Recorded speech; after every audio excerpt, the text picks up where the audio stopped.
Hello guys, welcome back to my channel Nagarani cook. So ఇవాళ mutton recipe ఎలా చేద్దామో చూసేద్దాం.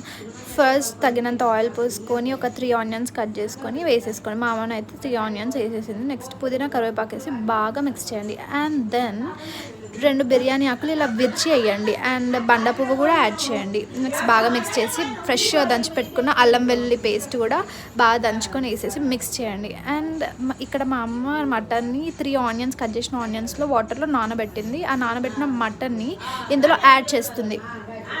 Add చేశాక బాగా మిక్స్ చేస్తుంది. మిక్స్ చేశాక ఇంకొక 12 మినిట్స్ అయిన తర్వాత మళ్ళీ మూత పెట్టేసి మూత ఓపెన్ చేయండి. నెక్స్ట్ ఇప్పుడు మళ్ళీ బాగా మిక్స్ చేసి టర్మరిక్ పసుపు యాడ్ చేయండి. అండ్ ధనియాల పొడి యాడ్ చేయండి. యాడ్ చేశాక బాగా మిక్స్ చేయండి. అండ్ తగినంత సాల్ట్ యాడ్ చేసుకోండి, ఉప్పు అండ్ కారం పొడి, చిల్లీ పౌడర్ కూడా యాడ్ చేసుకోండి తగినంత. మా అమ్మమ్మ అయితే 3 టేబుల్ స్పూన్స్ ఆఫ్ కారం పొడి యాడ్ చేస్తుంది, ఎందుకంటే మా అమ్మమ్మ చాలా కారం ఎక్కువ తింటుంది కాబట్టి. చూడండి గైస్, కలర్ ఎంత బాగుందో అసలు.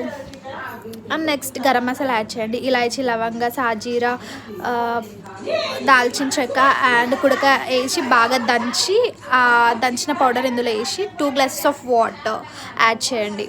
యాడ్ చేసి బాగా మిక్స్ చేయండి. మిక్స్ చేశాక మా అమ్మమ్మ సూపీ తింటుంది అనమాట. సో మిక్స్ చేయండి. మిక్స్ చేసి మళ్ళీ ఒక 22 మినిట్స్ ఇలా డక్కన్ పెట్టి పైన ప్లేట్ పెట్టి అందులో వాటర్ యాడ్ చేసుకొని 22 మినిట్స్ తర్వాత ఓపెన్ చేయండి.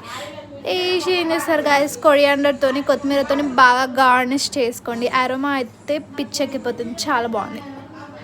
అంతే గాయస్.